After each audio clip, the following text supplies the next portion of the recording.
All right, what's up? What's good with y'all? I want to go on ahead and just throw this out there. There's 4 games in this episode. Enjoy.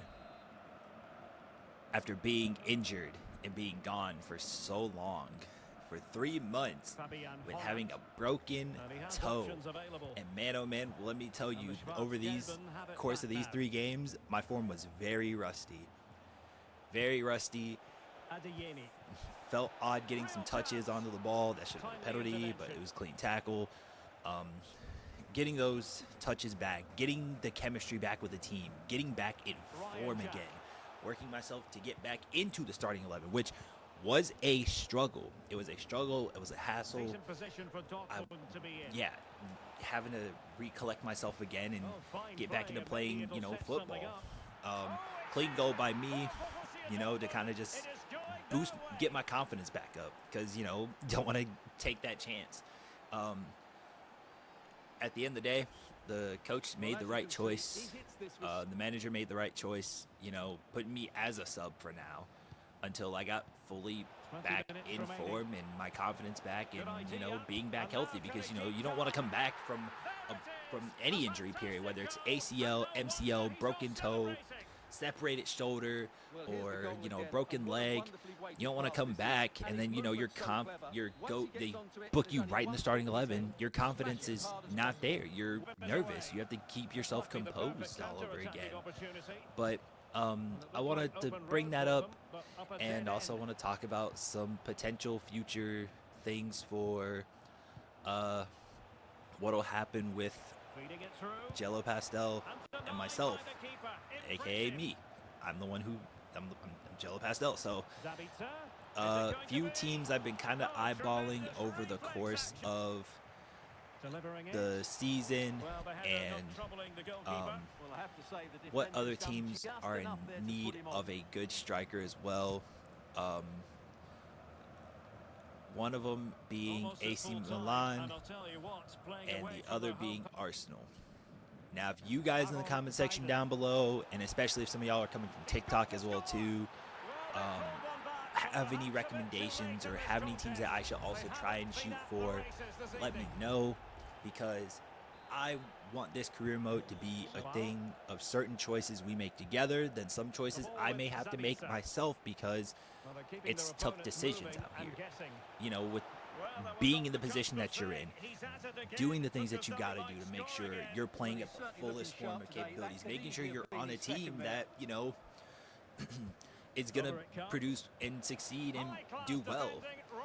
So first team I want to honestly start talking about is, first off, AC Milan. We'll get to Arsenal later on, but AC Milan is the first topic of discussion. People you think about that come to mind when you think of AC Milan, great players: Kaká, Ronaldinho, Maldini, who else? Zlatan Ibrahimovic, Olivier Giroud, Leao, Theo Hernandez, Gianluigi Donnarumma. Who else? There's a couple others that I might be missing. Did Pirlo play for Milan as well too? So yeah, Andre Pirlo. Those guys. I'm not even just striker position, just overall player, just in general. Period. When you think of those guys, that's who you think of as AC Milan. And thinking about being in that striker spot where Zlatan played. And then now Olivier Giroud plays in that position now. Giroud's getting older, and Giroud needs to have another backup to help him out, and honestly to give himself a break, because Giroud's getting older. I mean, Giroud can still ball, he can still play. Like, I've seen Giroud play for Arsenal and Chelsea. And man, he was something else. He was something else, and he still has his tenacity. He still can put up goals. He can still produce. He's still aggressive. He still attacks. But it's just, when you think about that, AC Milan, when they're looking for a striker, they're gonna want someone who's already ahead of the game over, you know, some of the younger strikers that come in that are trying to replace Giroud.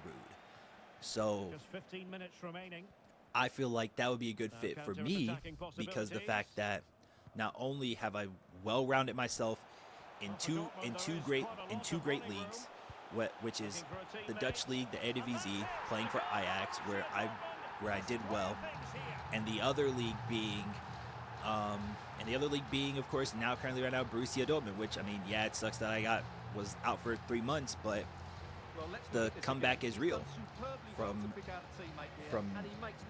these 3 games and pushing on forward is where I make my mark, and I'm going to state myself as the best striker in the world, the best striker in any league that I step foot in, and the best striker that has ever graced the pitch.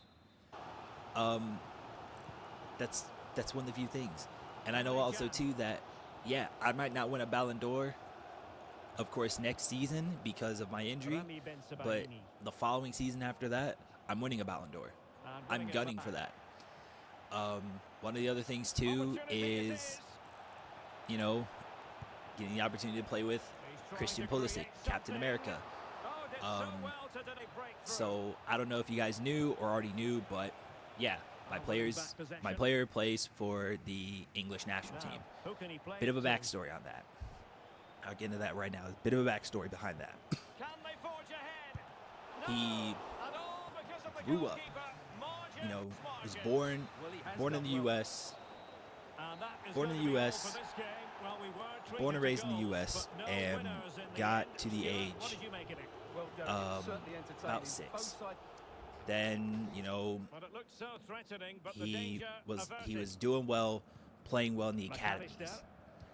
Then next thing you know, literally they said, "Hey, let's go to England. Go ship him over to England. Go have him go play actually where there's great competition." I'm not knocking the U.S. competition at all whatsoever, but when you look at the bigger picture, I didn't want to play Berhalter ball, honestly. That's the real reason why. I didn't want to play Berhalter ball. I didn't want to play Berhalter ball, and also too, because Brazil's not in the game this year, and there's a bunch of CONCACAF and CONMEBOL teams that aren't in the game this year that are missing. So I was like, well, what's the best option? Play for England, go play in the Euros, and compete and win the Euros. And I mean, yeah, the 2024 Euros already happened, but you know what? I said, screw it. I'll play in the 2028 Euros and go ball out in that. And especially also too, the World Cup is up and coming. I think that's this upcoming year. Yeah, it's this upcoming year in the career mode. So I gotta keep my focus on that as well too. That's besides the point. The next team that was on the list, speaking of clubs to go play for next, is Arsenal. Mikel Arteta. And that team, they're doing well. In real life, I don't know about that right now because they're kind of just like, I don't know how to describe it. They were doing well, and then they just kind of let off the gas. They should have kept going on the gas, but they let off the gas. But I feel like they desperately do need a striker, and also too in real life, they do need a great striker. That should have been their main focus. So I feel like I bring that to the table for them in a way where it's different. I'm aggressive, I'm strong, and I put up goals like that. Beautiful. I get goals past the keeper like it's nothing. So there's that, and also too, I get to play with my note of God, reunite with not reunite, but like, you know, play together with Bukayo Saka and get that team in order with having a good striker and to produce. And also too, it's the Premier League. Who doesn't want to go play over in England, over in the English Prem? Nope. Who wouldn't want to? Shit, if I actually played soccer, like actually seriously did play soccer or /football or football, I Well, Derek, I would want to go play in England. I want to go play in England. I want to go play in the Prem because that's what I want to accomplish. So I'm going to stop my ranting, stop my rambling. I'm going to let these games go on. And if you guys have any other team recommendations, let me know in the comment section down below. And yeah, I'm out. And he's in. Well, the post getting in the way there. And just like that, the break has stopped. Really top quality defending. Well, really, Dortmund should be level now. That was so close to being the equaliser, but you do sense a goal is coming. Oh, great defending. And the big news confirmed. Manchester United have succeeded in getting their man, Stuart. Opportunity it is. And a goal! They're going to take some stopping now. 2 in front here. So the ball rolling again. 2-0 the score.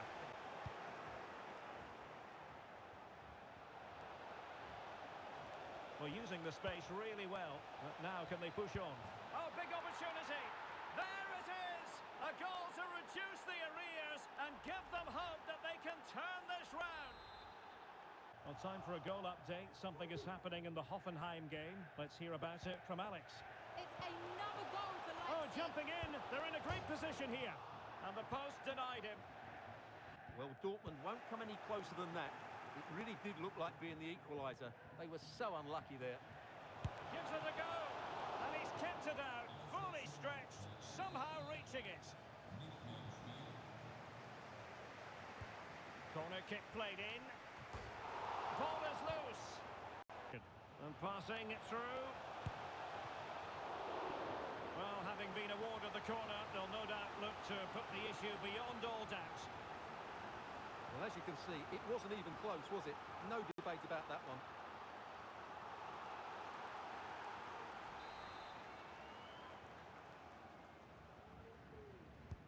Playing it in. Will it be?